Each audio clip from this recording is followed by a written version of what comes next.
A lot of young men today are in a completely different situation than I am. Okay. Most young men are sexless. They're not working out. Their testosterone is low, despite the fact that they're in their 20s. And it's a huge fucking problem. And if you are constantly resorting to pornography every time you get the slightest urge, you are not only tanking your mental health, destroying your testosterone, but you're also depleting your masculine energy. Like, you have to understand that, like, you are leaving a lot of life on the table. The way life is supposed to be lived is going to require you to be a little horny. You need to be horny. You need to be hungry, right? And that is what gives you the drive and the desire to go out in the world and make things happen, whether it's women, whether it's business, whether it's a financial goal. Regardless, that masculine energy, that masculine drive is so important to a man's existence. But if we're constantly depleting that valuable resource, it's going to result in complete stagnation.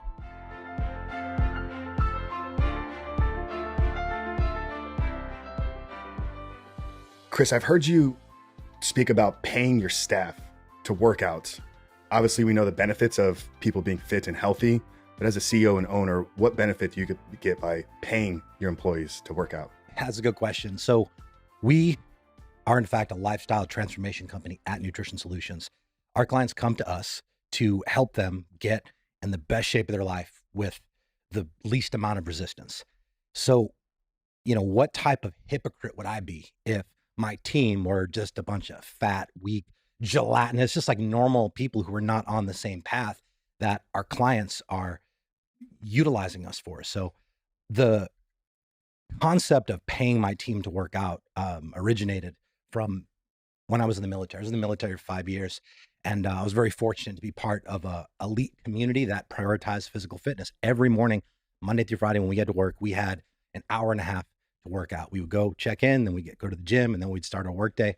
And, it was pretty awesome as a young man being paid to actually work out. It was kind of a foreign concept at that point. But obviously the U.S. military understands what processes need to be put in place to facilitate the most sought after outcome. And, I've tried to model as many of the values and ideologies and systems that I learned in the military in my business and in my personal life. Yeah, that's beautiful. We've had many great high-level operatives on the show. We've had Ray Cash. Just what you said there is they figured out the formula in many ways. And, I think the keys to success are universal and easily transferable. Yeah, but also, of course, right? So a fitter employee is going to be a more energetic employee. They're going to be a more inspired employee. Fitness is an amazing outlet because it gives you the ability to become better and more proficient in every area of your life. Through the process of hard work, discipline, and consistency, you will get the result. Okay. There's no way that those three elements can be in play and you won't get the result. And the beautiful part about that is once you do get those results with fitness, you then recognize that same process can be directed towards any other area of your life, whether it's a personal goal, financial goal, philanthropic goal. It's the same process: hard work, discipline, and consistency. Yeah. Very few things you do. Do you have a reminder when you look at yourself in the mirror? Like, it becomes this daily reminder as you're making progress that, hey, I'm doing the work and I'm seeing it day in and day out. Is there a fit test that the employees have to pass before they work at Nutrition Solutions? So we have some unofficial criteria. As a man at Nutrition Solutions, you have to be able to do a minimum of 60 push-ups. It used to be 50. We just bumped up the standard. Now, they're not required to do that day one. They're not required to do that for us to hire them. They are required during their FNG phase, which is acronym for fucking new guy, which is basically like their 3-month probationary period. We're paying our team to work out. We're providing them with top shelf supplements. They get free healthy meals while they're on shift. They're just around a bunch of people that are on the path and are there to help them when they want to take things to the next level. So being that I have all of that in place, it's important that we have certain physical standards because, you don't just get better by accident. Getting better is an intentional decision. And, I want our clients to have the satisfaction and comfort of knowing that the team that is responsible for producing their meals, preparing their meals, and shipping their meals understand what they're going through. So we can be relatable. And if they ever have any problems, which people often do on their fitness journey, especially in the beginning, they have the confidence of knowing that the people on the other end have been through it. And, they realize that we're there and we'll face those problems together. Yeah, I've had a chance to interact with your team literally as recent as a drive down here today. So I was on the nutrition's plans towards the end of last year. I paused them to go into January because I decided to participate in World Carnivore Month. Had some issues getting it reactivated over the weekend because my account was inactive. Literally spoke to Joe and Chris. He was ready to have a box ready. I think he thought I was going to be at the warehouse. He was going to have a box ready for me like within the hour. So world class service, man. I just thought Thank you you for should saying know. that. Yeah, we prioritize customer service and the customer experience. Again, we want to help our clients get in the best shape of their life with no stress. And we want to make that process as inspiring and as convenient as humanly possible. So I appreciate you telling me that. No, absolutely. And I appreciate what you guys have done. And best in best in class, man. I mean, the meals are absolutely delicious. The variety. The company's been around for a decade. Yeah, since 2012, a little more than a decade, about 12 years now. Okay. And when did you implement this fitness as a part of? 2016.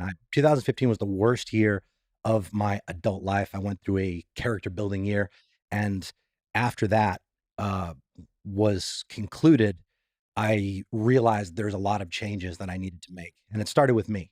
It started with me. I'd realized that up until that point, I'd just been half committed to everything. I've been half committed to my team, to my business, to my life, and that really pissed me off. It pissed me off because I had a lot of people that were relying on me, a lot of people that believed in me, a lot of people that supported me during a time where many people did not. So in 2016, I started to work on creating a culture.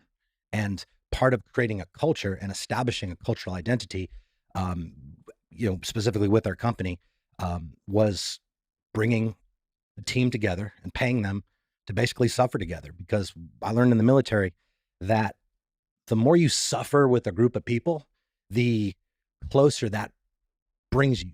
And obviously, I want my team to be fit physically and mentally, but at the same time, I also want them to respect each other and to operate uh, in the most efficient, effective manner possible. And I believe that if I didn't have this kind of called a wellness policy in play, I don't think our company would have experienced half the success that we've seen. I just honestly don't think it's possible. And just to give clarity to your listeners, each workout that we do 2 workouts a week on Wednesday morning and Friday morning.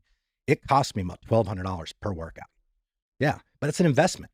It's an investment that is producing parabolic compounding returns. Because as I said, a fitter employee is a more confident employee. A more confident employee is a more inspired employee. Plus, my team are basically just walking billboards for what we do.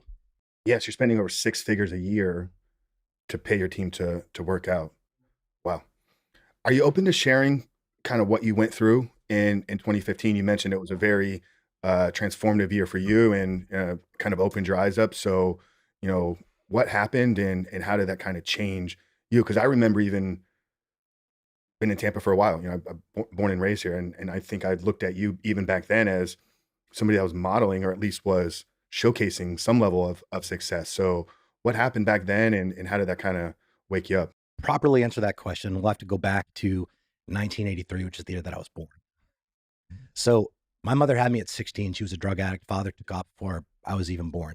So I was born into the care and custody of a drug addict. Within a short period of time, I was put in the foster care system. So my childhood consisted of foster homes, group homes, juvenile detention centers, and jail cells. I was very fortunate to have the upbringing that I did. I feel that all of the adversity that I was exposed to that early on basically set me up for having the capacity to later go on and do things with my life that are considered to be statistically impossible. So I honestly mean that. Everything that I've been through, I wouldn't have changed a thing. And I believe that the worst thing to happen to you is actually the best thing to happen to you, provided you have the right perspective. And, I basically, like I said, was getting in trouble a lot in high school, was given an ultimatum by the state of Massachusetts to either go to jail or join the military. So joined the military and spent 5 of the most exciting years of my life as a Navy deep sea diver. I grew up very quickly. I was around a bunch of high valued men who had their shit together. Discipline and honor were just the core values, and they instilled in me a work ethic and just a new mentality that I'd never had. And I attribute a lot of the success that I've seen to the guys that basically mentored me in the military. I mean, they taught me how to be a man. And I decided after 5 years to get out. I decided to get out because I would have, had I re-enlisted, I would have had to go to a different duty station in a different state, country. Realistically, I would probably go to a different country, which the reason that was not appealing for me is because I very much started to like the person that I'd started to become. The first 18 years of my life, I did not like the person that I was. So I started to just develop this positive association with where I was living at the time, which was Jacksonville, Florida. And just decided that, you know what, I wasn't willing to roll the dice and move away from the city and regress.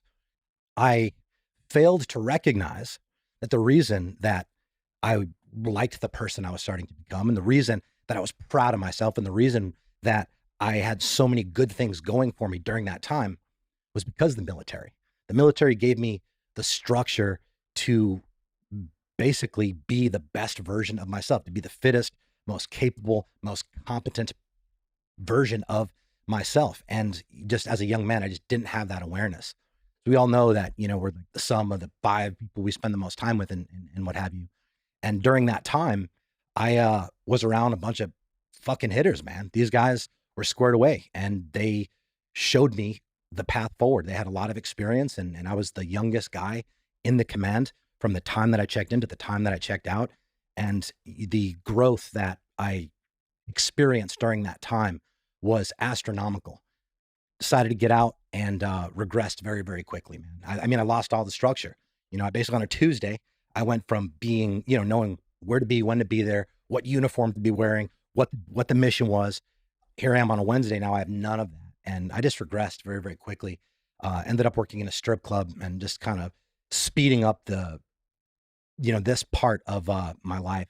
I worked in the strip club for a while, got to a point where I just couldn't tolerate that environment anymore. I didn't like how I felt. I didn't like the person that I was when it was time to go to work. Always stress, always drama. You know, I'm a young man, right, at that time. So on any given shift, there was 6 to 7 girls that I was having concurrent relations with.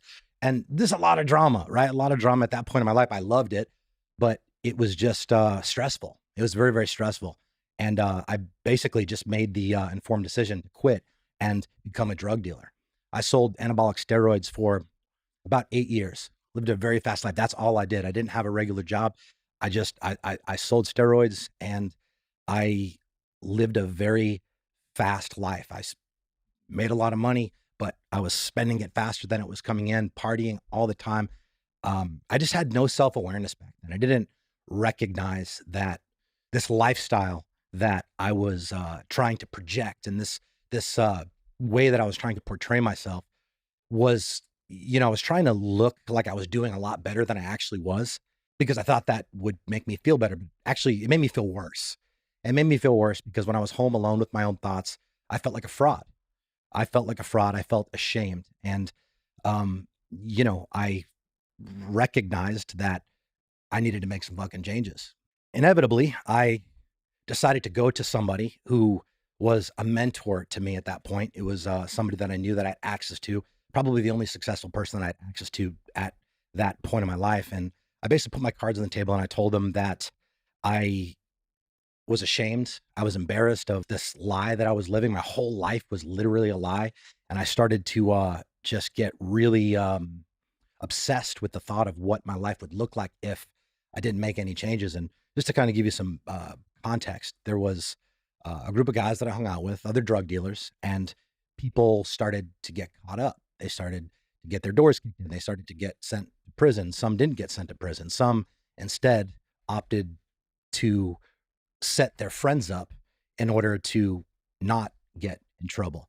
And I started to see that happen in abundance with people that I didn't think they had that within them. And that's when it really became apparent to me that I needed to make some changes because I came from a community in the military where honor was the number one thing, honor and integrity. And now I'm in this new fraternity, if you will, where there is no honor. And people might hear that like, oh, you're a drug dealer. You know, I understand, but the truth is in most criminal enterprises and most organized crime, there is some code of ethics or honor that exists. And it it just made me sick that I would now, just had the awareness that I was being associated with this group of people who were just cowards, who, because they were not willing to accept responsibility for their own actions, they were willing to destroy somebody else's life or destroy their family's life. And that just for me was um, fuel to start figuring out what I needed to do to basically change my circumstances and create a life that I could be proud of. And I went to somebody who I respected, and he gave me two pieces of advice. I told him exactly what was going on and told him that, I don't need you to give me anything. I don't need a handout. I feel like I was put on this planet to do something on a higher level, and I just truly had no idea what it was. And I just asked him if he could point me in the right direction. He gave me some piece of advice that changed my life and still continues to this day. Told me that I needed to start surrounding myself with people who are better than me, and I needed to go all in on my personal development. I'm paraphrasing, but he basically said, like, look, I'm listening to you talking about, your mama's a drug addict, and you got in trouble all these times, and all this stuff, and this is why you can't do this, and this is why you can't do that. He's like, that's bullshit. He's like, those things might be true. You might have been abused. You might have been in trouble. Like you might have had all of that adversity happen to you, but that doesn't constitute you not living a life that you can be proud of. And he basically helped me reform my perspective. And eventually I got to a point where, I just shifted that paradigm. And instead of using my past as an excuse as to why I could never, be anything that I would be proud of, I started to use my past as an excuse as the reason why I had to do it. And once I started implementing those things, my life started to change, and I segued away from being a drug dealer and basically made what I thought at the time was like a clean transition from drug dealer to entrepreneur, and unheard of, right? Nobody, that doesn't happen. Like anybody who sells drugs for an extended period of time, especially at the level that I was, always gets in trouble, always gets caught. It's inevitable. Seemingly I defied the odds, and I moved to Tampa. I moved to Tampa to basically start creating a new identity, and just kind of just be in a new place, new atmosphere, different energy.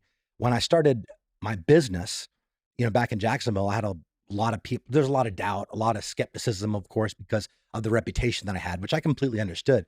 But it was interesting because at the time it seemed like people were happier for me when I was a drug dealer than when I started my business and began the process of turning my life around.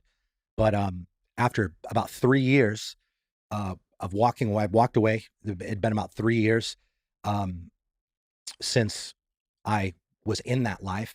One day in 2015, a couple detectives from the Tampa Police Department showed up on my doorstep to serve a warrant. And they were serving a warrant for crimes that I'd committed in 2012. I really need people to think about that. So in 2012, I was set up by, what was a friend of mine at the time. And there was like three different transactions that went down. Now, one of them had already reached the statute of limitation. So I wasn't charged with that, but I was charged with the other two, and, several felonies. And I was looking at currently 14 years in prison.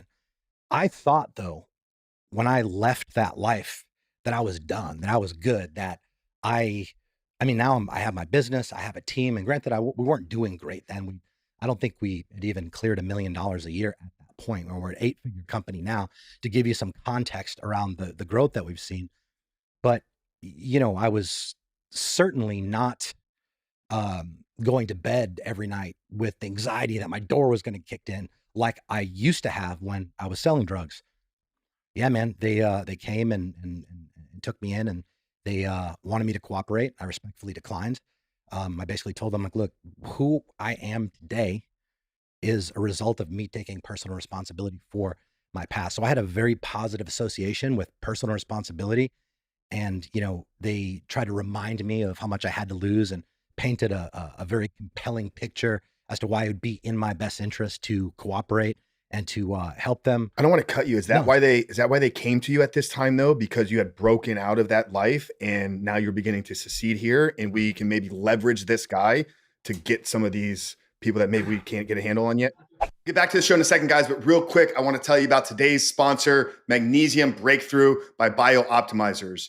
Do you know if you're getting enough magnesium? Because 4 out of 5 Americans aren't. And that's a big problem because magnesium is involved in more than 300 biochemical reactions in your body. Today, I want to talk to you about the most common signs to look for that could indicate you're magnesium deficient. Listen carefully to the end because there's going to be a special offer happening at the end of this that could be exactly what you need. Are you irritable or anxious? Do you struggle with insomnia? Do you experience muscle cramps or twitches? Do you have high blood pressure? Are you sometimes constipated? There are dozens of symptoms of magnesium deficiency, but these are just a few of the most common ones. Now, here's what most people don't know. Taking just any magnesium supplement won't solve your problem because most supplements use the cheapest kinds that your body can't use or absorb. That's why I exclusively recommend Magnesium Breakthrough by Biooptimizer. It's the only full spectrum magnesium supplement with 7 unique forms of magnesium that your body can actually use and absorb. All Biooptimizer supplements are the best in class, guys. I've been working with and using their products for over 7 years now. For some reason you feel differently, you can get a full refund, no questions asked. They're so confident in this that they're going to offer a 365-day money back guarantee. Just go to biooptimizers.com/FrankRich. And in addition, we're going to give you a discount if you use code RICH10 for 10% off. Once again, guys, visit biooptimizers.com/FrankRich or click the link down there in the show notes and use code RICH10 to receive 10% off your order today. That's a theory. We never conclusively learned why. But if I'm being honest, I think the reason was God or the universe was just looking out for me. Because had they came for me when it happened, I would have 100% went to prison. The reason that I didn't go to prison, and the reason, 2015, the best year of my life, but it was the worst year of my life before it was the best year of my life, right? The reason I didn't go to prison is because the judge who was presiding over my case recognized the work that I had done over the previous 3 years. She read character letters, she listened to character witnesses, and she concluded that I had rehabilitated myself. And basically the purpose of prison and the purpose of incarceration is rehabilitation. And she had deemed that I'd successfully done that on my own. So when I walked out of the courtroom that day, it was mixed emotions. I mean, I walked out to like a, standing ovation. There's like 100 people in the lobby outside in the hallway waiting, clapping, excited, people that I love. Rick was there. People, guys that I served with in the military flew in and in uniform. It was a pretty intense emotional moment. But I don't know, like during the course of it all, I just started to feel ashamed, and I started to feel like I'd just been letting these people down, like all these people who showed up to support me. I hadn't been doing my best. I hadn't been even doing half of my best. And I was a little disgusted because I wasn't conscious of that. Like if you were to ask me prior to that event happening, I would have told you, like I'm working really hard. Like you said, your perception at the time was that I was doing pretty good. And I was on my way up. I was doing better than the average person. But there's always what is projected online or what the, conception is and reality. At the end of the day, I was struggling at that point in time, and I used that character building year and that adversity as fuel to start making some radical changes. And that's when I started to just get very intentional about being better. I wanted to be the best at everything that I did, everything that we did at Nutrition Solutions, everything that I did, anything that my name was attached to. I wanted to become as proficient as possible in that area. And when I started getting better intentional, that's when everything started to change. I started to implement systems and processes that would essentially allow me to get where I wanted to be with the least amount of resistance. And I started to actually document the way I was spending my time. See, before 2016, I was always stressed. I was always fucking stressed. I felt like I was working so much. I felt like I was working all the fucking time. But it wasn't until I took an inventory of how I was spending my time that I realized the reason I was feeling so stressed wasn't because of how hard I was working. It was because of how inefficiently I was working. And not only was I working inefficiently, I was not making any progress. I wasn't going anywhere. So when I entered 2016, as you can imagine, after that legal struggle that, drained my finances, it also, drained my energy to where I wasn't able to really focus on my business and take care of my business the way that it would need to, especially at that time when I didn't have as much structure in place as I do now. But yeah, man, it was a pretty crazy situation because I entered 2016 broke and in $100,000 of immediate debt, and within 18 months, I became a millionaire. And I attribute that to two things. I attribute that to first being intentional about winning, being intentional about being the best, being intentional about being better. And the second thing was getting pissed off. I just became intolerant of the circumstances of my life. I realized that where I was because of this disposition I had and just tolerating my circumstances. I wasn't happy with them, but I wasn't intolerant of them. And when I became intolerant of them, that's when my entire paradigm started to shift because I just raised my standards and I basically forced all the people around me to level up as well. And some made that journey, others did not. As you know, of course, that's the way growth works. But yeah, that's kind of when I started to actually catch some traction and start developing some momentum. It was in 2016. Yeah, and I definitely want to get to how you structure, organize your day. I think we're gonna, there'll be a lot of value there for the guys. But I want to ask you about something that you said. You said maybe God, or I think you even used, the universe was looking out for you at the time. Strong Christian audience that is listening to this right now may have been perked up when you said that. Like, if God was really looking out, like, wouldn't he have just made this not happen in our life? Like, wouldn't it just kind of gone away? So was it God using the wake up call in your life that ultimately led to change, or yeah, kind of add some context to kind of I think there. that everything that I experienced growing up, I think everything I experienced in 2015, I think was put there to make me better.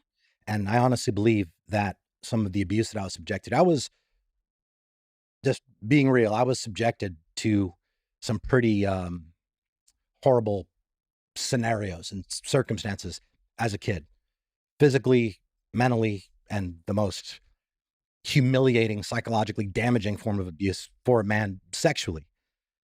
But I honestly think that God put those circumstances in my life and set my life up that way because he needed a vessel, an individual to basically show other people what is possible when you go through situations like that. And it took me a long time to figure that out. But, in 2015, or excuse me, in 2012, when I committed these crimes, I mean, these are just 3 crimes that I was caught for. Obviously, there was thousands of crimes that I was not. The only logical thing that looking at the way all of this kind of went down was the universe had a different plan for me, and going to prison, apparently wasn't part of the plan. And, I put in an insane amount of work in the 3 years of 2012 to 2015 when I was arrested. And that's what was that was what was my saving grace.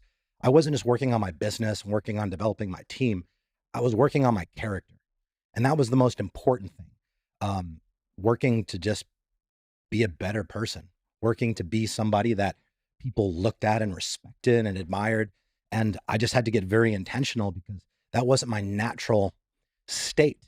So again, just getting intentional about being better and being the best and being somebody that I could be proud of. And yeah, from there, the rest is history. Yeah. Does Nutrition Solutions employ only men, or do you have female? Yeah, staff we have as well? females. Okay. Because you had mentioned with the fitness test that there was a male requirement of 60 push-ups. During the workouts, I treat the men much differently than the women. Sometimes we even do, we'll do like this last Friday, for example. It was Women's Appreciation Day, monthly thing we do at Nutrition Solutions, where I will do a workout with them, like 20-minute high intensity, like EMOM workout, something like that, just to get the blood flowing. Then I'll send them to breakfast on me.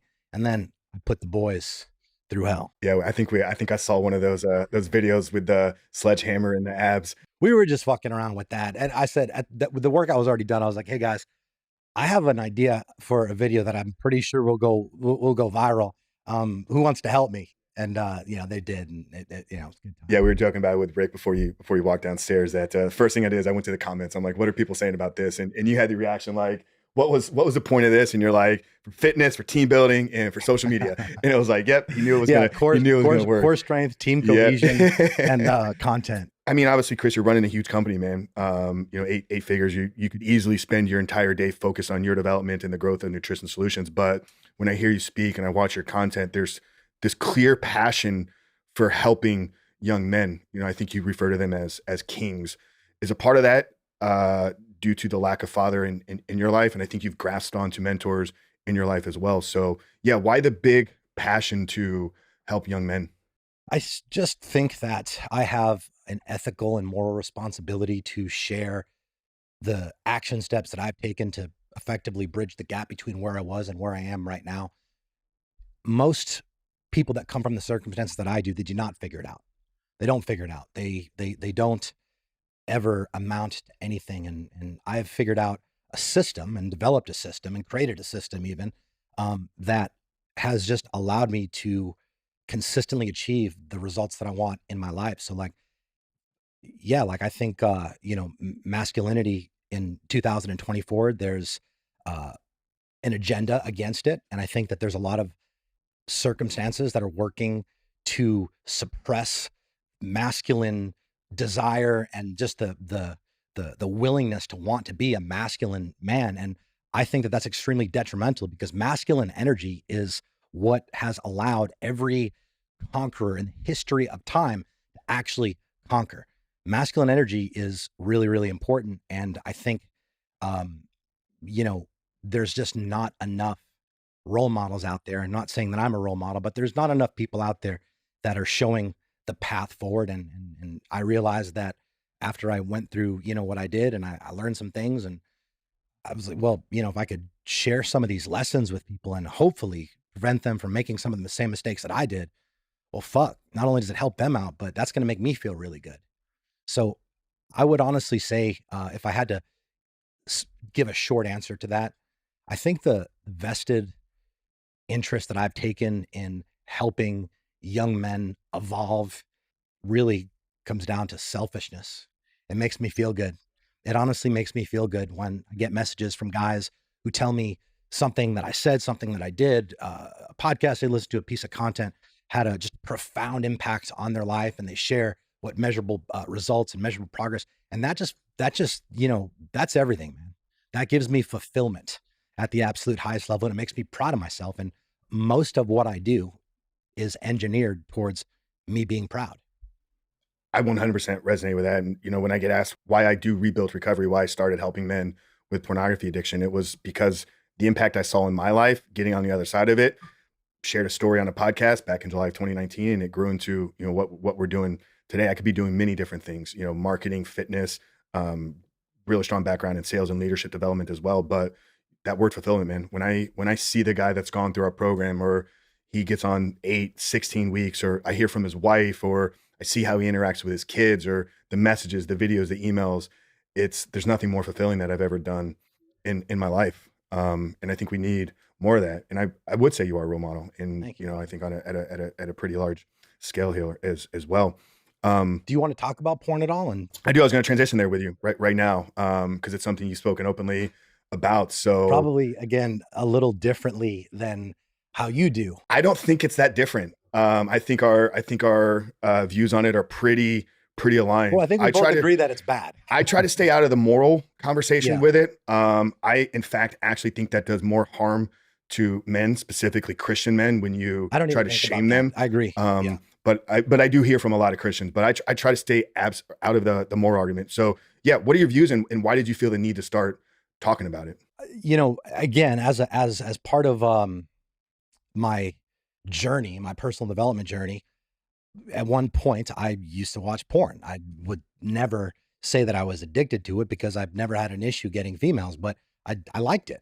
I liked it, and I didn't think or recognize that there was anything wrong with it. So it's funny that you said that. I've actually taken one of your videos that you did, and I kind of did a reaction to that. I don't want to push you here, but I'm curious why you said that, because I don't think that we know that there's no, watching pornography and having sex are two different behaviors.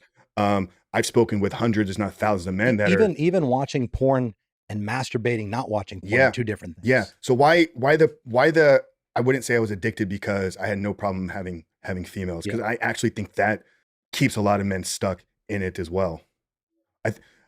Maybe I even say that's a harmful message. Maybe. I will say that at that point of my life, I was putting a lot of work into improving my character. And as I did that, a number of ways I've read over 1,000 books. I used to go to seminars. I invest a lot. I have a ton of investments, financial related, but the thing that I've invested in that has produced the most consistent compounding parabolic returns was the investments that I've made in my own personal development and education. And, I've done psychedelics, and we can talk at length about that if you wish. Through the course of my personal development journey, which I consider the psychedelic component to be part of that, I started to have an increase in just consciousness and general awareness. And I started to better understand how I am supposed to feel. I started to be in closer alignment with my highest self, or at least I became more aware of when I was not. And, just one day, I think I just developed this awareness after watching porn that I felt like a little ashamed. I felt shitty. And then I started to kind of just really analyze that thought and analyze the behavior in general, and thought to myself, man, there's actually not been a single fucking time in the history of me jerking off fucking porn at that point, maybe 15 fucking years, on and off intermittently, that I actually felt good about it after the fact. And again, as I mentioned at the beginning of this, being intentional about improving my character was very, very, very important to me. It was very important to me. And part of having a strong character is being proud of yourself. And I wanted to do as many things as possible to be proud of myself. And I wanted to basically remove anything that didn't add value. And I realized very quickly, because it wasn't difficult for me to stop doing it. It wasn't difficult for me to stop doing it because I had that realization that, oh, this isn't benefiting me and I don't need this. And then I stopped doing it. And like, I would say within a week, I developed an increased level of awareness that like my baseline was like just measurably better. Like my mood, my confidence, my focus, like everything, my masculine energy, which again, sexual energy, we can use that term synonymously with masculine energy, but porn, it's detrimental for a lot of reasons. And I think that obviously, you're a coach, you talk about this at length.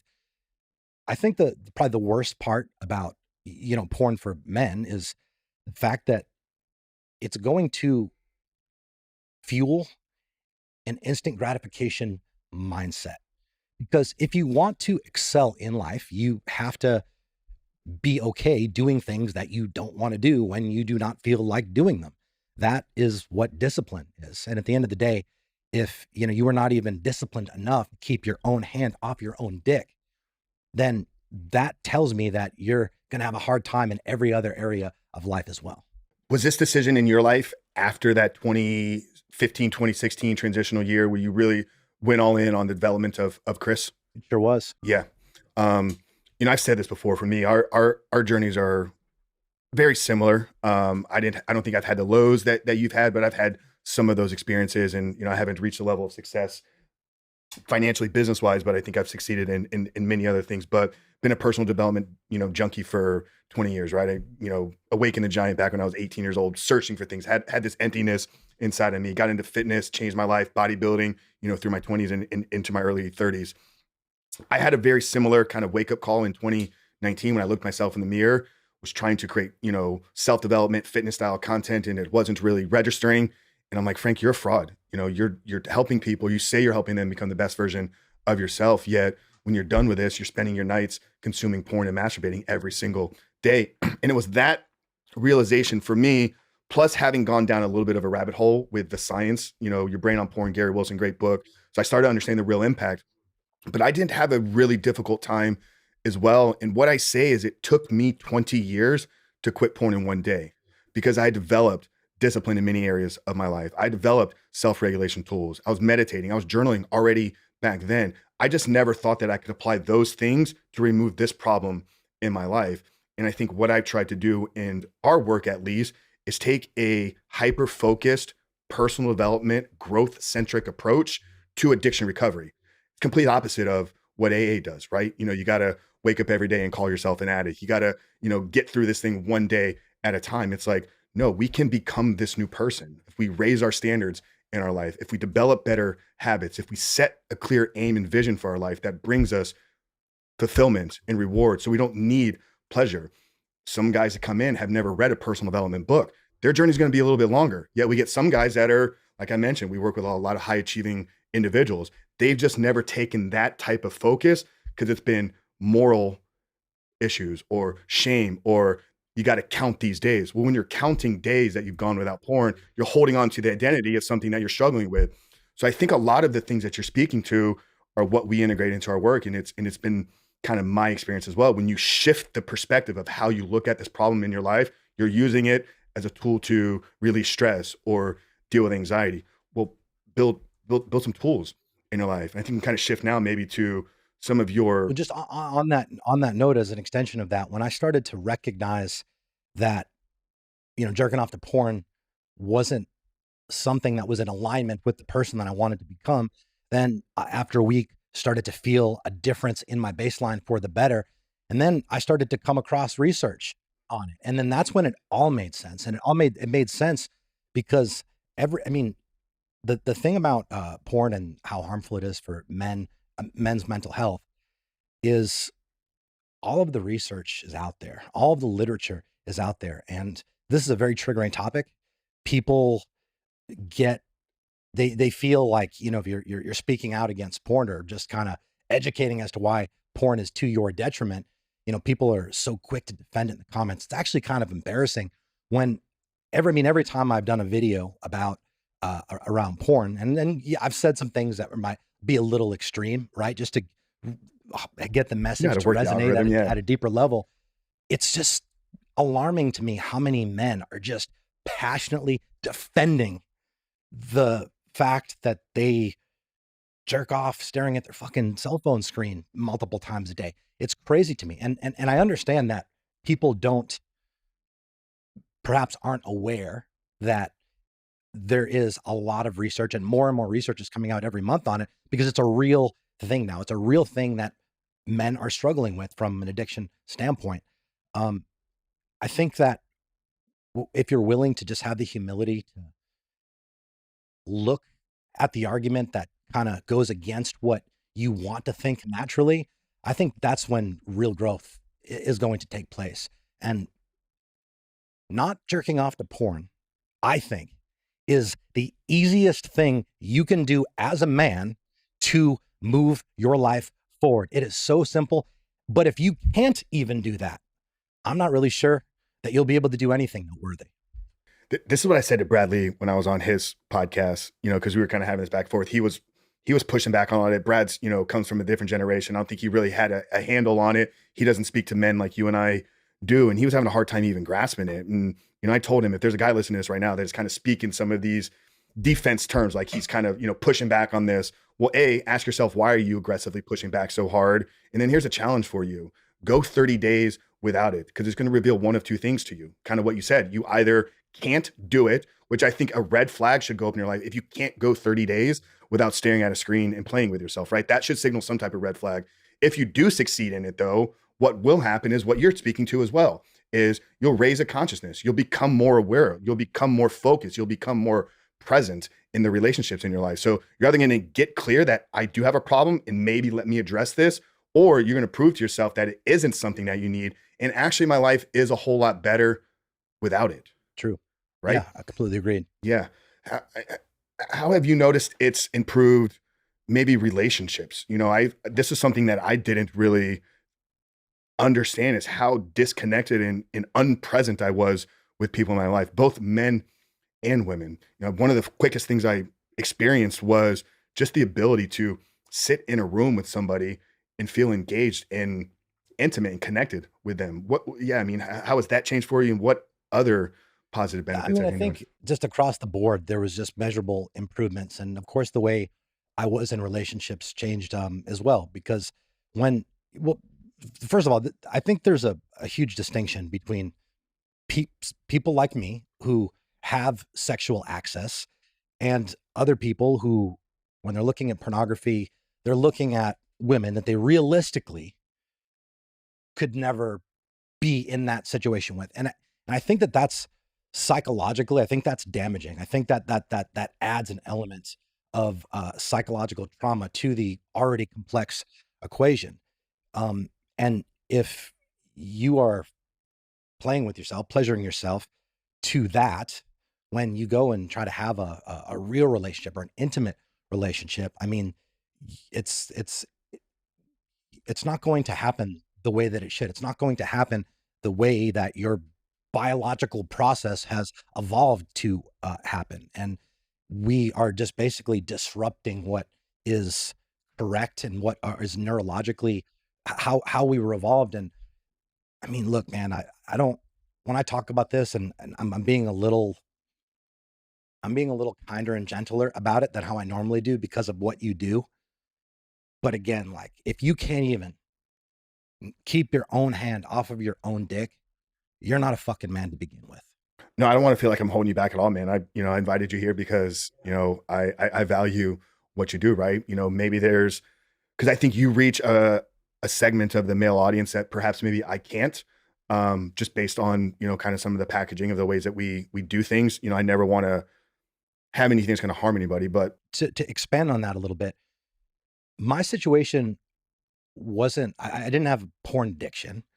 I was doing something that I recognized wasn't adding value to my life. And in fact, was actually doing the opposite. so here's where I would say, once again, I don't want to cut you here, but so I had, you mentioned all this research coming out. I've had the honor to speak with Dr. Anna Lemke. She runs Stanford's addiction department, spent 25 years working in both the sex and the pornography addiction space, like one of the literal leaders of kind of raising this from a clinical and also research perspective. I had her define addiction for me, because I think a lot of times, what did Socrates said, the definition of terms is the beginning of wisdom, right? So I think a lot of people push back because, one, they don't understand what addiction actually means. I'm drinking a substance or I'm inhaling something. Addiction, defined in Dr. Anna Lemke's lab, is the continued or repeated use of substance or behavior despite negative consequences. So he had recognized that there had been some negative consequences. I didn't like who I was. It was, limiting my growth in certain areas. I'm not telling you once again that you had an addiction, Chris, but I think that if guys can begin to look at it through that lens, is it holding you back from becoming the highest version of yourself? If so, great. What do we do now? Where do we go from here? Yeah, I didn't recognize it as being a problem until it was no longer in my life. And I realized, holy shit, like I am a better version of me because of this. But a lot of young men today are in a completely different situation than I am. Okay. Most young men are sexless. They're not working out. Their testosterone is low, despite the fact that they're in their 20s. And it's a huge fucking problem. And if you are constantly resorting to pornography every time you get the slightest urge, you are not only tanking your mental health, destroying your testosterone, but you're also depleting your masculine energy. And masculine energy is what a man needs to go out in the world and fucking conquer. If you, every time you feel the slightest urge or you come across a post on Instagram, like you feel the need to compartmentalize yourself, go hide in the bathroom and, jerk off in a box of fucking tissues or something like that. Like you have to understand that like you are leaving a lot of life on the table. The way life is supposed to be lived is going to require you to be a little horny. You need to be horny. You need to be hungry. Yes. Right. And that is what gives you the drive and the desire to go out in the world and make fucking things happen, whether it's women, whether it's business, whether it's a financial goal, regardless, that masculine energy, that masculine drive is so important to a man's existence. But if we're constantly depleting that valuable resource, that valuable tool, it's going to result in complete stagnation. Napoleon Hill talks about it. I think it's in chapter 12 of Think and Grow Rich, right? The power of sex transmutation, right?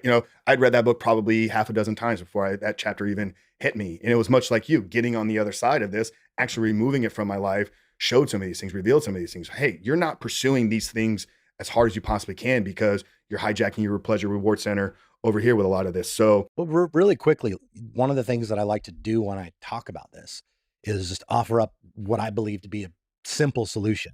And that's just creating a barrier of resistance, because anybody can go on their phone, go into screen time, go to app limits, or excuse me, not app limits, go into screen time, go into content and privacy restrictions, and elect to not allow adult websites. It is a very simple thing.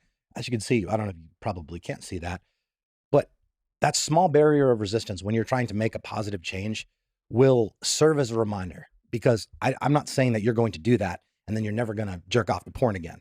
But what I am saying is when you do kind of resort back to the familiar, you pull up you attempt to pull up whatever website, you're going to be confronted with a message that says, hey, that ain't who the fuck we are anymore. And that's valuable. That little barrier of resistance, that little moment of self-reflection, I think is extremely important. And I think just having systems and processes in place that allow you to essentially force the outcomes that you're after. I mean, I think that is the only way that you're going to win at the absolute highest level. And something as small as that. I mean, I don't look, but I still have porn sites blocked. It's not an issue for me. I never go to try to pull it up, but I still have it blocked just because I just think that that's the right thing to do. I think that that's the person I want to become. And I just really know no other way.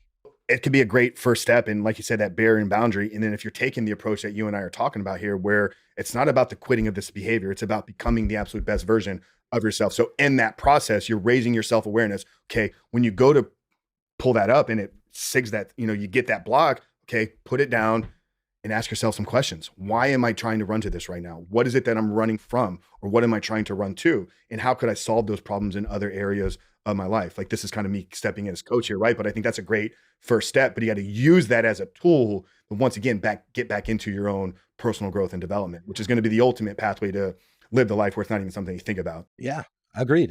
And low testosterone men in their 20s who are sedentary or playing video games, who are in front of a screen fucking 12 hours a day, right? Who are constantly on Pornhub. Again, they're depleting their masculine energy. And that's the same masculine energy. And the argument would be like, oh, well, I can't get a girl and all this.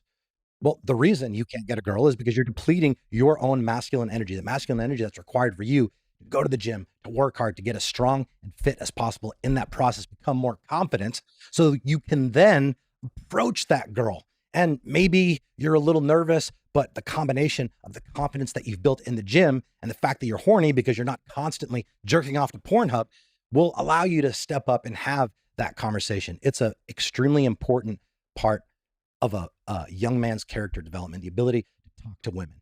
And communication in general is the most important skill as it relates to business. But as a young man, having just the capacity to just have a conversation with a woman is really important. And if you have an awareness that you are not comfortable doing that, that is going to destroy your self-worth and self-esteem and eradicate your confidence. Yeah. And what else are you keeping yourself from doing and pursuing? Kind of wrap it up here, bring it to a close here a little bit, but you talked about systems and structure, and obviously you're a very disciplined man at this point. I'm sure you have a plethora of things that you do on a daily basis, how you start your day, how you finish your day, what you do in the middle.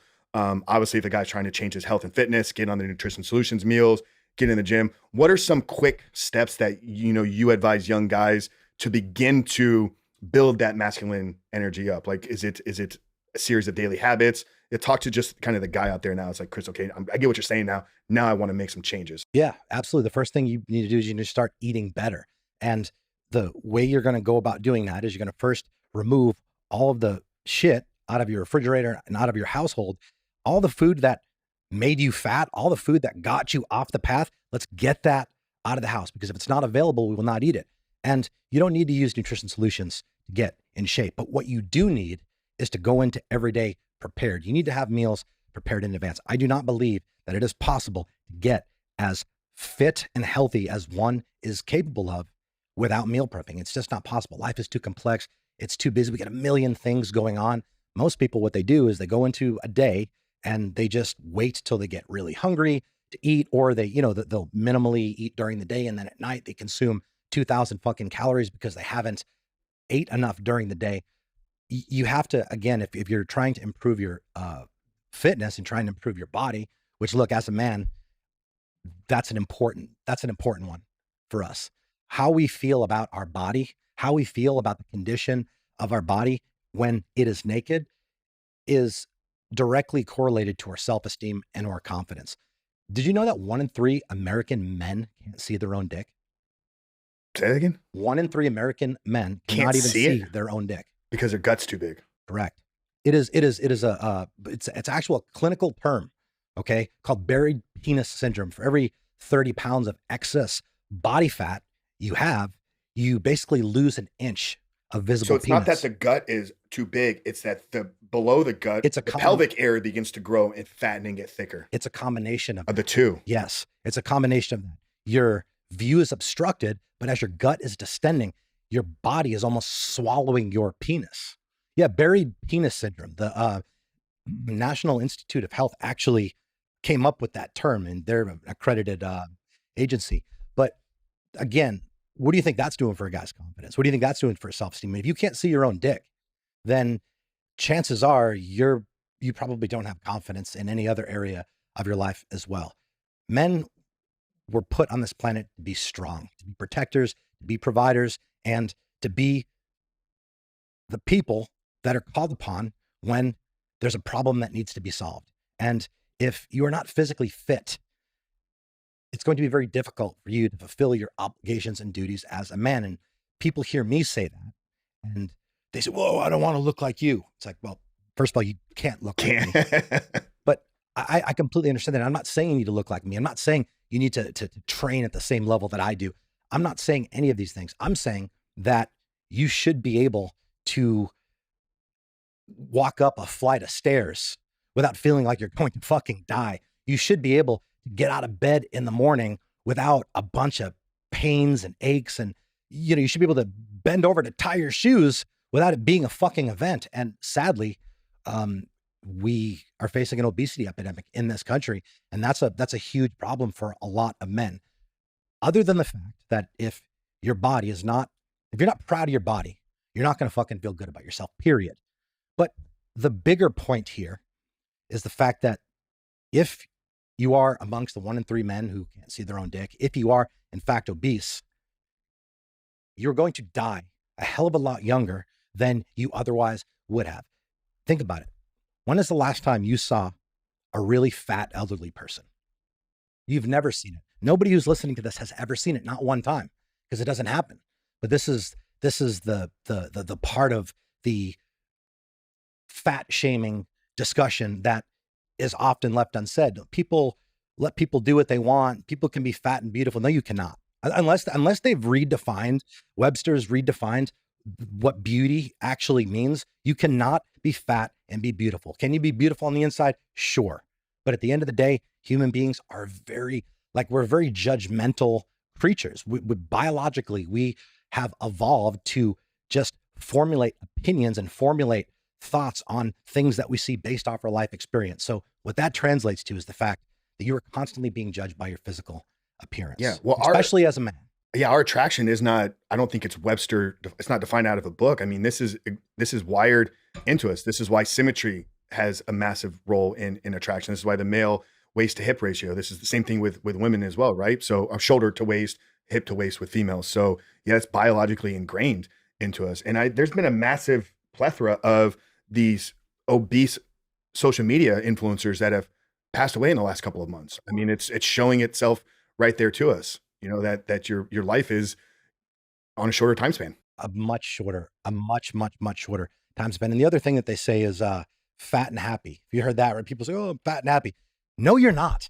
No, you're not. You might project feelings of happiness, but at the end of the day, if you are not proud of your body, you can't be happy. I believe that happiness is something, people chase, but they actually confuse what it really is. I think happiness is a byproduct of being proud, both of yourself and the people in your life. Like I try very, very hard to be as proud as possible about as many people as possible, because guess what? It makes me fucking feel good.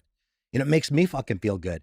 But as it relates to being proud of yourself, I mean, you have to take the productive action that is necessary to make that happen. And it's not just about having the fit body. It's about becoming disciplined. It's about becoming fit, and in that process, evolving into a more confident version of you, a more capable version, a version of you that is more capable of getting out in the world, making money, getting the girl, right? Just being someone who opportunities just flow to effortlessly because you are in a constant high vibration and you are just attracting more circumstances, relationships, and opportunities that are on that same frequency. If you're out of shape, if you're obese, if you're amongst the 1 in 3, you can't see your own dick, you're at a low frequency. You're going to walk around throughout the entire day, self-conscious about, your muffin tops kind of spilling over your belt, right? Like your gut, like hanging down. It's a, it's a very simple thing to fucking fix. It's a very simple thing to fix. And yes, the odds are not in your favor, right? In this country, we are living in a system that is rigged against us. But being aware of that gives you the ability to navigate around the rules of the game. Yeah, the primary food supply chain in this country is problematic. I don't think that can be contested at this point. Just look at the average American. I mean, 3/4 of the population are overweight.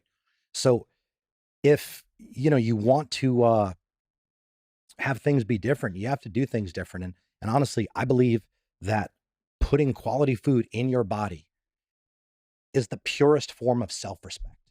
It's a genuine expression of self-love. And if you don't, then I don't know that you do really respect yourself. And the thing is, everybody wants respect. Everybody wants respect. I think in order to get respect, you have to be somebody who demonstrates self-respect. And the easiest way to do that as a man is to be physically fit. Because when you walk up and you're fit, you just have an aura about you, right? You have confidence and people are just drawn to you. And people that say the shit doesn't matter. And, there's this discussion over the last several years about women preferring dad bods and shit like that. It's complete bullshit. There's not a single woman that would prefer a fat man over a fit man. There's a reason that every romance novel that has ever been written ever, okay, has on it the cover a man with a six-pack. You don't see anybody with a dad bod on the romance novel covers. Why is that? It's because the standards of what it actually means to be a masculine man have been defined for us. And just because in this country, it is now being in shape is like you're like a statistical minority, it's kind of changing the worldview and construct in people's minds. And people look around and they see everybody else out of shape. So then they think that it's okay. It's not fucking okay.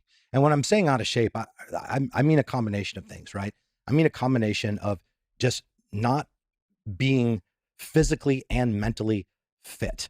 I'm saying in regards to not being able to just keep up with life's activities and life's demands at the level that you otherwise would be able to. I think a huge reason why a lot of people can't get ahead. They say a lot of the times you hear people say it's time.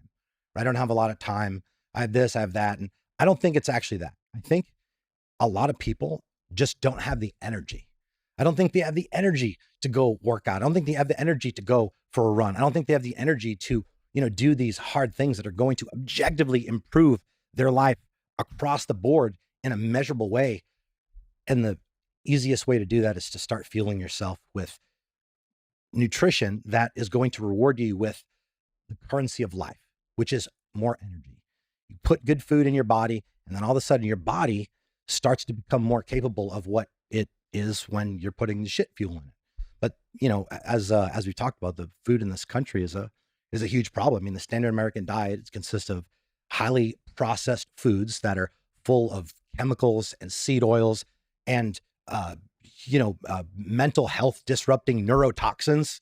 There's a lot of problems with the food supply in this country, and it's not getting any worse. And you can choose to be the victim, or you can take the responsibility. And the fact that you said, when you do get fit, healthy, and you start winning, you become the minority, then the success just begins to compound and escalates, and you just move up the hierarchy, you move up the social ladder so much quicker. Like, men need to realize they're competing in 100%. every area Yeah. of their life. Yeah. Look, there's there is research that shows that physical fitness is directly correlated to making a higher income. But you're absolutely right. You nailed it. I mean, competition is the way of the world. And, just because you're not actively competing doesn't mean that there's not a game being played. Because in life, as a man, you're going to compete for fucking everything. You're going to have to fight for everything. The woman, the promotion, the money in the bank, the fit body. You're going to have to fight for all of it. And the reality of it is, life is actually just a slightly more civilized version of war. And it is. And the thing is, though, if you don't attack life, life is going to attack you. And normally it's going to happen when you least expect it to. And you're going to get hit with events that kill your happiness, shatter your dreams, and drain your fucking mental energy. So, you owe it to yourself to at least get the first shot, because the fight is inevitable. Well, become the main player in your game, or going to be the NPC in everybody else's. Yeah. Just being intentional, understanding that improving, self-mastery, getting fitter, getting stronger, becoming more competent, becoming more financially sound. All of these things are intentional decisions. They're intentional decisions. And I would love to, talk a little bit about money.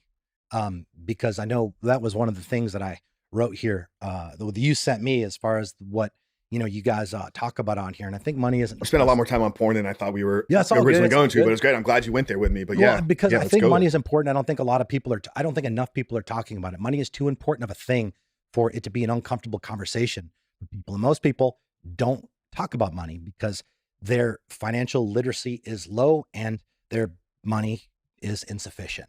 So if the only times that you're speaking on money is when you're arguing with your spouse, or complaining because you don't have enough, or pissed off because, in your mind, when you get yourself in a financial hole, your job isn't paying you enough, all these things. If that's the only paradigm of which you're thinking and focusing on money, then you're going to continue to attract more circumstances of scarcity. Talking about money is important. Paying attention to money is important. Focusing on money is important. Understanding that the 40-hour work week is for losers. Straight up. I mean, the 40-hour work week is designed for survival. And look, most people aren't even doing that. They say that the average American has $103,000 in, they're 103 grand in debt. The average American is $103,000 in debt. So people who are working these 40-hour work weeks, they make just enough to scrape by, but they're still maxing out credit cards. They're still getting themselves into debt. They're working unfulfilling jobs around a bunch of people who don't want to be there. And the truth is, if you actually want to become financially successful, there's two things that you need to do. It's a two-pronged approach. You have to get very good at whatever it is that you're doing, right? You have to learn skills, develop your skills, learn new skills that are in demand. And you have to be okay with working a lot, because the world is fucking competitive. There are people like me. All I do is fucking work. All I do is fucking work. I'm a multi-millionaire. I don't need to work as long and as hard as I do, but I do it anyway because it makes me feel good, and because I'm not content, and because I know the second that I just take a step back, or, turn the volume down a little bit, that's when I'm inviting complacency in. That's when I'm beginning to subscribe to this ideology that average people do. So the reality of it is, you have to be willing to work a lot. And there's a formula for this. 40 hours, again, that's just survival. 40 hours is the 40-hour work week is modern day slavery. It's modern day slavery. They're paying you just enough for you to be able to keep a roof over your head, eat some food that's making you fatter and sicker and more lethargic and destroying your mental health. Every hour after 40, you have to look at as an investment in your future. And if you work 60 hours plus per week, your success over the long term is virtually guaranteed. And if you do not, then you're going to have an issue, because we're sold this idea. You got to go to college. You got to get a good job. you got to get married and you got to buy a house and all these things. Well, what's happening is people are going to college, they're accumulating immense debt that is unforgivable, right? They're now entering the real world, working a job for 40 hours a week, and they're expected to do that for 40 years. And then at the end of it all, right, this is what they sell people on. They sell people on this idea that at the end of it all, you work 40 hours for 40 years.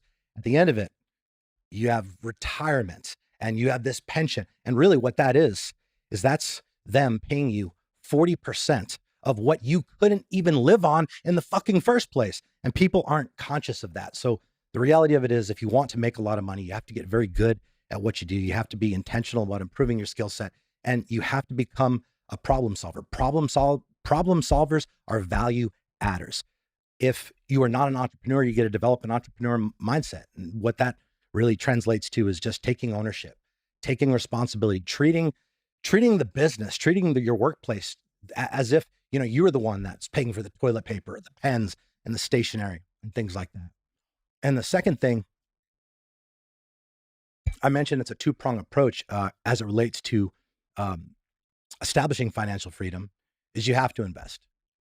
You cannot save your way to financial freedom, and it's not fucking possible. And to add to that, you don't need to be making a certain amount of money to invest. And this is a resistance point that you commonly hear. People will say, and I know people say this because I was one of those people for quite some time until I improved my financial literacy. People will say to themselves, oh, well, I'll start investing when I make more money. I'll start investing whatever. But the truth is, if you can't discipline yourself to invest at 20K a year, you won't be able to invest at 200K a year. You have to establish the patterns and the behaviors and the disciplines as early as possible. And the good part about investing is you don't need to be a finance expert to start investing. And I don't want to necessarily talk in detail about the different things that I invest in, but I've invested in other businesses. I have significant holdings in crypto, and I invest in the market. But when I didn't really understand investing, I didn't really know what to invest in, because that's another resistance point people have. So I don't know what to invest in. Invest in a low-cost index fund like the S&P 500. There's no risk. It's going to produce 10% consistent returns. And again, there's no risk. And you don't have to know a fucking thing about a certain company and the CEO, because the S&P 500, the VU 500, these low-cost index funds, they are basically like a combination of the 500 top businesses. So you're basically betting on the top 500 businesses. And again, there's no risk. Now, and then once you're in the game, you start paying a little more attention to it. But the reality of it is, financial freedom is not going to happen by you just working for 40 fucking years and getting a retirement pension of 40% of what you couldn't even live on in the first place. It's going to happen as a direct result of you establishing financial discipline and improving your financial literacy, improving your overall relationship with money, being okay speaking about money. If you're not, you don't have the strongest financial acumen, I completely understand. A lot of people don't. I didn't grow up with people teaching me this stuff. I grew up poor, right? I had to teach myself this stuff. So you got to seek out the information, right? People say that money is important to them. People, if you ask 10 people, 10 out of 10, they say, oh yeah, money's important to me. So, all right, well, how often are you talking about money? How often are you thinking about money? When's the last time you read a book on money, right? When's the last time you put in a purposeful intention to improve on your financial acumen or financial IQ? And the answer for most people is they haven't done that. But the truth is, you don't want to be a slave your entire life. And if you don't become very good at what you do and you're not investing, that's exactly what's going to happen. A common resistance point people have to not striving to be the best that they could at their job is, oh, well, I'm not passionate. I don't love my job. You don't have to be proud of your job, but as a man, especially, you have to be proud of your work, because it is an extension of you. It's an extension of your character. It's an extension of your honor. It's an extension of your values. And follow your passion is another narrative that is purported in society. And a lot of people have been convinced that if they're not really passionate about something, that means they should just apply a half-ass effort and they shouldn't try very hard. Following your passion is the worst advice you could give somebody who's starting out, because most people are passionate about video games, about jerking off to porn, about things that add no value to their life. But the thing about passion is it can be developed. It can absolutely be developed. Become passionate about being the best, become passionate about making a lot of money, become passionate about elevating the people around you, become passionate about self-mastery. And when you flip that paradigm, it just changes everything. And that's one of the things that happened in 2016 with me. Was up until that point, I didn't like the business. I didn't like the nature of the business. I didn't like the work that I did. I didn't like the people I was working around. But it was because my perspective was just completely fucked. I was focusing on all the wrong things. Again, I was sold on this idea: follow your passion. Like, I'm supposed to show up every day to work. And I'm supposed to wake up every day and just feel so inspired to, go in and just give high fives to everybody. And I'm like, well, fuck, that ain't happening. So maybe I need to do something else. But once I started to become passionate about being the best, that is when we started to see significant success. We grew 336% in 2016. 336%. That's significant growth. And, that happened as a result of me raising my standards, becoming intolerant of the standards that I previously held, and just becoming obsessed.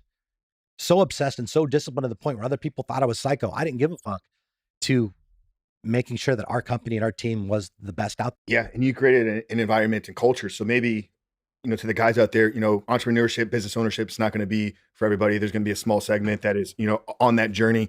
What should a guy be looking for, though, in a company culture that's going to maybe brew that environment where he can step in and he can go above and beyond? Because you and I both know that there are going to be some companies that don't appreciate that and don't acknowledge it, and actually they suppress it.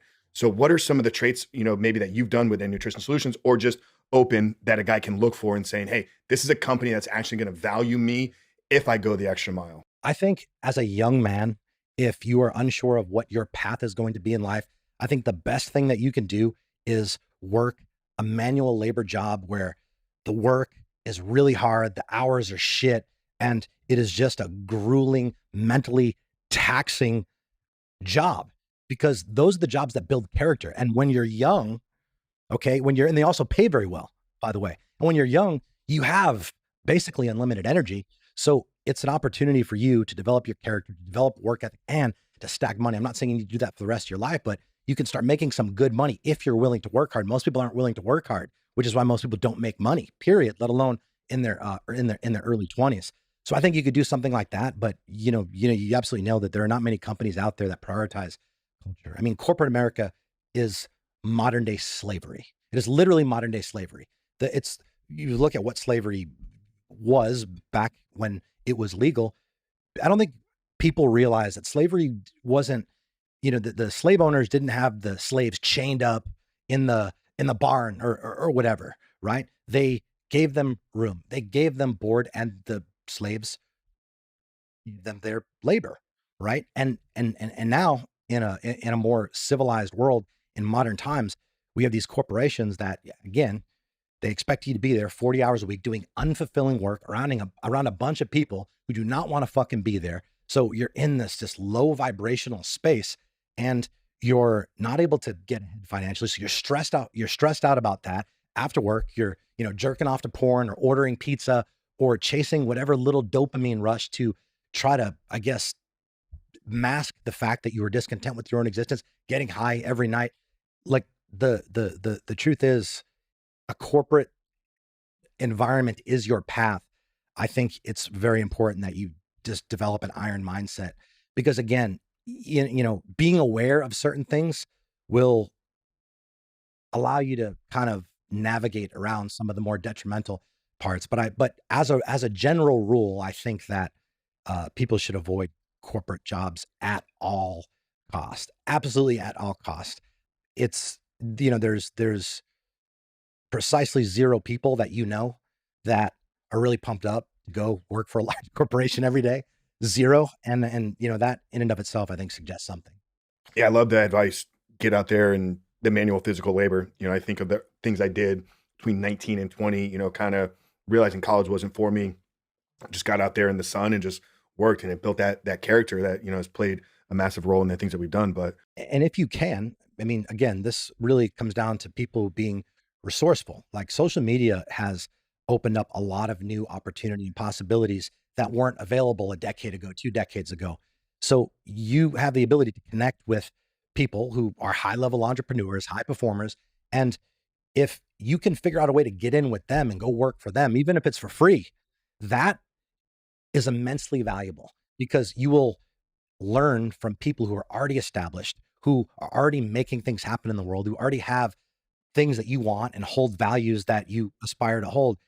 That's a really important thing. And I think, again, not getting wrapped up in following your passion and doing something that, you know, you feel that you think you have to be happy to do every day. No, like as men, our work is not supposed to be no, fulfilling in a happiness regard in that context. As men, work is just part of your existence. It's part of what makes you a man. Work is too important of a thing for you to go through your entire fucking life despising what you do. And I will tell you, a lot of times it's not the change in job, it's not the change in company. It's a change in your mindset that is going to basically allow you to start getting different results. But yeah, I think, you know, if you can find somebody that is already crushing it and you can find a way to make their life a little easier. I'm gonna say, you got to come with value though. Not, hey, what can I do for you? But hey, here's how I can take these things off your plate. Like I'm I happy have to these give skill some sets. tangible examples of that. Yeah. So in 2024, AI is becoming more and more prevalent. And a lot of us, we're beginning to use AI in our business. But we as entrepreneurs, we don't have the time to necessarily learn and train and develop in the world of AI, but we need people who do have that time. So whether it's video editing, whether it's copywriting, I mean, the graphic design, all of these skills are in massively, massively high demand. And anybody can learn them. They're not very difficult, especially with the implementation of AI. It's actually crazy because, you know, I've obviously had to learn, I've had to do research to familiarize myself with the current capabilities and what is available. That way I can implement that and train my team and show them how to utilize it in their job capacity. But what I've come across, I mean, they're making it just ridiculously easy to edit videos, even adding in like, AI B-roll images and things like that. So it's just, again, putting forth the allocation of your investment, your time and energy. And you can basically develop a skill set that will give you the ability to write your own ticket, because those are skills that will always be in demand. Content is king. We've all heard this. We all understand this to some degree. And the more a business grows, the more that's going to be directly related to their ability to put content into the world. And there's a lot of different ways you can do that on social media, through email list. I have an email list. This is another thing that, do you use email at all? Do you? So I take a lot of pride in my email list. I write everything. I have a kid that sets it up and sends it out in the platform, but I write all of it. And I try to do a good job for my audience. And we have about 45,000 people that are on our email list, and our open rate is 51%. It's unheard of. Have you ever heard of that? No. And I've been in the email game for a while, going back 2016, 2017. I mean, 20, 30% back then was like you were at the top of the game. Exactly. It's unheard of. But beyond that, every email that we send makes money. So again, learning copywriting, learning how to just communicate better, and speaking. Again, that's another thing that's massively important. Learning to articulate yourself and communicate in a clear, concise way, being able to speak in front of groups of people is a very valuable skill, because it doesn't just give you that leadership presence, but it also is an opportunity to do something that is very uncomfortable. Speaking in front of a group of people is naturally uncomfortable for everybody. It is literally the number one fear in the world. I was teaching public speaking back in my early 20s. I used to train sales leaders and sales managers for a wireless company. And I had this presentation I used to give. And that was the opening slide, was public speaking is the number one fear in the world. Number two is death. which means if you're at a funeral, you would rather be in the casket than standing up giving the eulogy. That's hilarious. And the fact that it is the thing that most people are afraid of is precisely why every new team member at Nutrition Solutions, for their first 2 weeks, they have to get up in front of the entire company and read a chapter by chapter report on a personal development assignment that we assign. Yeah. So for entry level team members, we'll have them read Linchpin by Seth Godin, and people who are coming in as managers or leaders, they'll read Extreme Ownership by Jocko Willink and Leif Babin. And again, day one, I mean, they're up there, their knees are knocking. You see them like holding the paper, they're shaking. The way that they're, communicating, they're having a hard time because they're nervous. And that added stress is basically negatively affecting their ability to deliver their words. But it's funny because day 5, they're a little better. And after 2 weeks, they're up there and they don't even have the paper, and they're looking at everybody and they're just confident and they're comfortable. And now they have just officially leveled up. Chris, has been awesome, man. A true, I would say, masterclass in personal development for the men out there. Maybe a couple rapid fire ones here. You mentioned 1,000 books. You gave a couple great examples there. Maybe top 3 books to the guys out there right now that are looking to, just progress and move forward in the topics that we've been discussing here today. I always say this book, and this is the book that probably has had the most impact on me personally. Change Your Thinking, Change Your Life by Brian Tracy. I've read that many, many times. Every time that I've revisited, I've been fortunate to be at a higher level of consciousness where I received things different. I heard things that I didn't necessarily, or interpreted things a little differently. I got something. It was almost reading like a different book. And to your point about reading 1,000 books, and I want to make it very clear, I don't say that as a flex. I think that was a huge waste of time. But what I did learn through the process of reading over 1,000 books is, well, 2 things actually. The first is the fact that I would have been just much better off reading the same 15 or 20 titles over and over again. And the second thing, when you read that many books, you realize like the more that you learn, the more you recognize how little you actually know. And that's a very empowering perspective to have, because I think most people struggle to gain any traction and to get ahead because they think their shit's sweet. They think what they're doing is the right way to do shit. They never explore the possibility that there's a better way of doing things. But 2 other books, I would say 48 Laws of Power by Robert Greene. We're recommending to men here, right? So yeah, 48 Laws of Power by Robert Greene, and Relentless by Tim Grover. That's my top 3. Final answer. Yeah, I put them all in the top 10 as well. Dude, 2 things that have changed my life, I think, in the last year. And I try not to say that a whole lot because I think, a lot of people throw that kind of language around. Have been a daily cold plunge and a daily sauna practice. Very fortunate to have the setup at home. I know it's something that you have here as well, hoping to see it maybe after we're done recording. If you had to keep one of them, what would it be? The sauna, because I would just then fill up my bathtub with water and ice. Yeah, I couldn't replicate the sauna in the house, but I don't really love that question because both are so important. They do different things. They make you feel the way it affects your physiology is just completely different. They come with a lot of unique health benefits. So I think if you're in a position where you can do both, I mean, you want to do that, and what you just said, that's awesome that you have one at your house. I have a sauna, I have a cold plunge, I have a home gym. Again, I have systems in place that allow me to streamline the process of getting the results that I want in life. Everything in my life is systematized and process driven. I have all of my supplements on reoccurring order through Amazon, right? All my bills are automated. Like any opportunity that I have to conserve mental energy, I'm going to take advantage of that so I can then take that energy that has just been created and invest it towards something that requires my skills, my attention, and is of the highest value. Yeah. It's funny you answered it that way because that was actually a question I was asked a few months back. And I think my response was exactly the same. So I kind of hijacked them from somebody else, but I know it was a big part of your day. So just curious how you would kind of, if you had to remove one, but I would say the same, figure out a way to get both of them, figure out a way to get the heat and the cold in your life. Most commercial gyms have a sauna if you can't get one at home.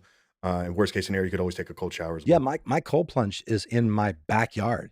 That's the cool part about the cold plunge is the way that they're making them. They're designed they can be inside or outside and be able to, you know, take the elements without having it damage the product. So I think it's just, again, people just being a little more resourceful and open-minded to different things that they hadn't done before, because I mean, it's having a sauna in the house isn't something that like, that's like, I know for me, probably like 15 years ago, like if I thought about having a sauna in the house, I would think of somebody who's rich, somebody who had a lot of money and, oh, okay, well, they can do that because whatever.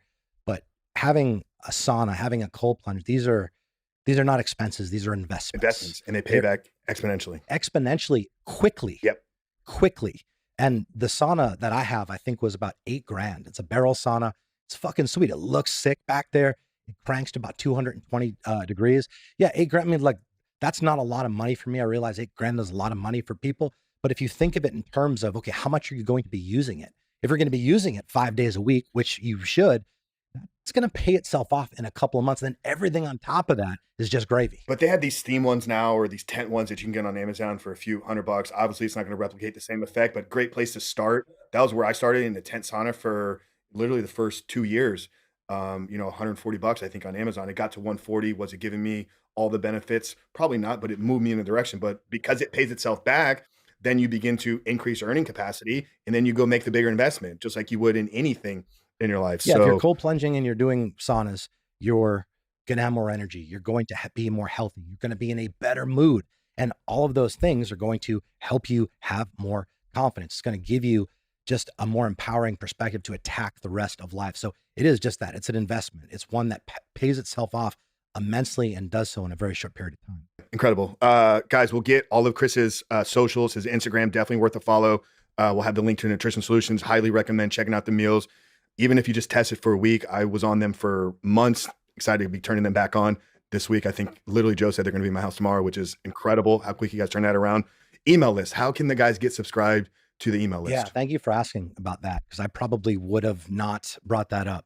ChrisCavallini.com. You can sign up for my email list on ChrisCavallini.com. I send 2 emails every week.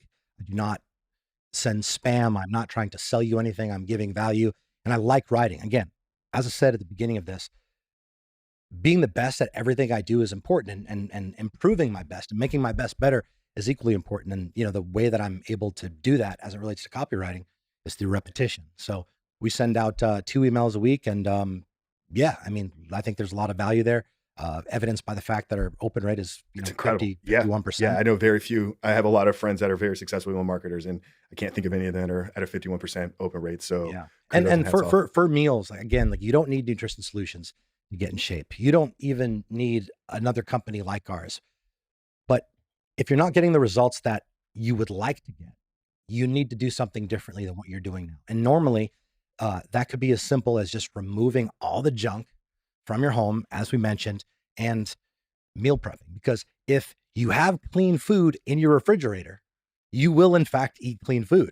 Very, very fucking simple. Again, a process set up where it's just there. You don't have to think about it. You open the fridge, you pull out a meal, you know that it's clean. You know that what you're eating is going to move you closer to where you want to be, as opposed to moving you further away. So again, just as many areas that you can find to save mental energy and to create systems, implement systems that basically allow you to force whatever outcomes you're after. I think that that's a necessary ideology to have as it relates to self-mastery. Yeah, absolutely. Guys, get on the email list. The culture and the environment that Chris has built with his company translates into all the work that he does. Last question here, Chris. Title of the show, Superhuman Life. For me, it's about finding what you're here to do. There's a purpose and calling, I think, for all of us, and relentlessly pursuing it every single day. We talked about mastery and growth. And I think that's, truly living a superhuman life. But as we wrap up today's conversation, how would you define living a superhuman life? Living a superhuman life is waking up every day and being intentional about being the best version of you. Waking up every day and doing your best, independent of how you fucking feel, and recognizing and being okay with the fact that sometimes your best will not be good enough. But if you continue to show up and do your best, eventually something very interesting happens. Your best becomes better, and eventually your best is fucking good enough. But you have to have the humility to suck in the beginning. You have to be like, you're going to have to do it bad before you do it good. The key is in the fucking doing. Make progress, make being better, make evolving your character something that you're intentional about. And, if you do that, you'll quickly see that there's a lot of fulfillment to be had. Amen. Guys, become the main player. You're going to be the NPC in somebody else's world. Guys, true masterclass here. We appreciate you guys hanging out with us today. Make sure to rate, review, share this one with as much as possible. But for Chris Cavallini, your host, Frank Ritchie, we love you guys. We'll see you next week.